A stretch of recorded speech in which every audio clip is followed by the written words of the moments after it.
Tous les ans au Japon, le 7 juillet, on fête le Tanabata, ou la fête des étoiles.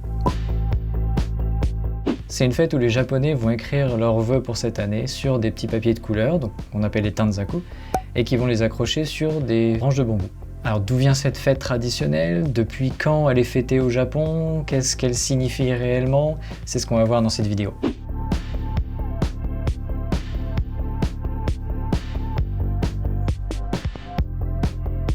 À l'origine, la légende de la fête Tanabata, ça prend ses racines en Chine ancienne. Et cette histoire a été introduite au Japon à l'époque Nara, donc au 8e siècle. Alors, ce qui s'est passé, c'est que lors de son introduction, la légende chinoise a fusionné un petit peu avec une tradition japonaise qui était déjà en place, donc qui s'appelait bien le Tanabata. Parce que Tanabata n'est pas le nom chinois évidemment. Cette légende japonaise, elle constituait à tisser un tissu sacré pour l'offrir aux dieux et demander protection, bonne récolte, etc. C'était souvent des femmes qui s'occupaient de ce rituel-là et ça se faisait régulièrement à proximité d'un cours d'eau. C'était la façon pour le rituel de symboliser la connexion entre le monde des humains et le monde des divins. Alors vous allez le voir juste après, il y a énormément d'éléments qui sont communs à cette tradition, à ce rituel japonais et à la légende chinoise, ce qui fait que les Japonais ont très vite adapté cette légende chinoise à leur rituel déjà existant, ce qui a donné le Tanabata que l'on connaît aujourd'hui.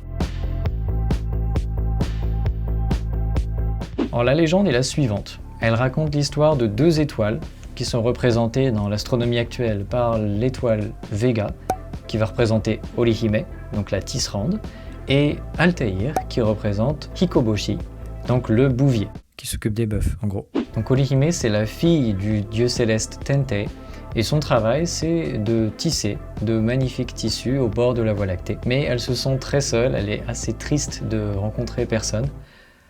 Un petit peu comme les Japonais en ce moment d'ailleurs. Du coup, son père lui trouve une solution et lui présente le fameux bouvier Hikoboshi.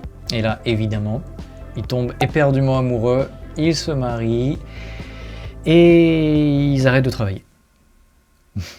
Ils sont tellement amoureux qu'ils arrêtent de créer des vêtements pour la tisserande et le bouvier arrête de s'occuper des vaches.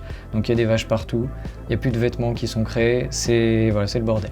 Du coup, le dieu céleste Tentei, il est pas vraiment content, il est même carrément furieux. Il va les séparer d'un côté et de l'autre de la Voie lactée pour qu'ils recommencent à travailler. Mais il est quand même touché par leur immense chagrin de ne pas pouvoir se voir, donc il va les autoriser à se rencontrer, à se revoir une fois tous les ans, le fameux 7e jour du 7e mois, à condition qu'il ne pleuve pas. S'il pleut, c'est pas possible. Ils devront attendre l'année prochaine pour espérer se voir. Du coup, ça veut dire qu'ils ont qu'un seul jour de congé. C'est pas beaucoup. Ça me rappelle une certaine société japonaise. Alors il y a certaines régions qui ne fêtent pas le Tanabata le 7e jour du 7e mois, mais qui le fêtent courant août, parce qu'ils suivent le traditionnel calendrier lunaire. Mais j'avoue que jusqu'ici, j'ai toujours vu le Tanabata le 7 juillet.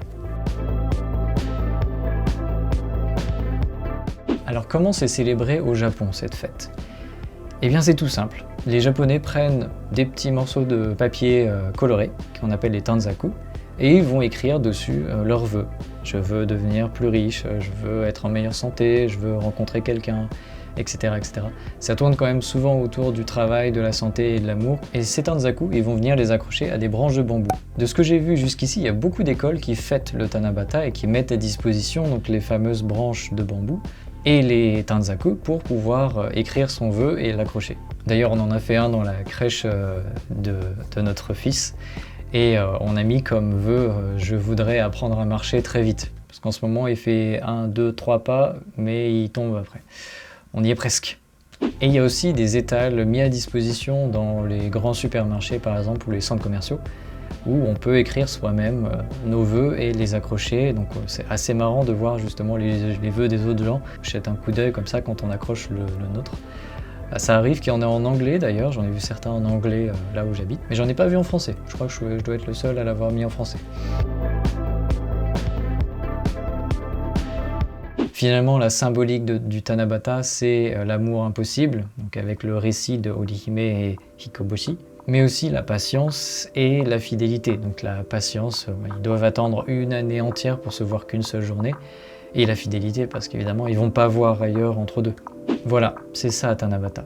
Une histoire vieille de plus de 1000 ans, qui mêle tradition japonaise et récit chinois, étoiles et amour impossible.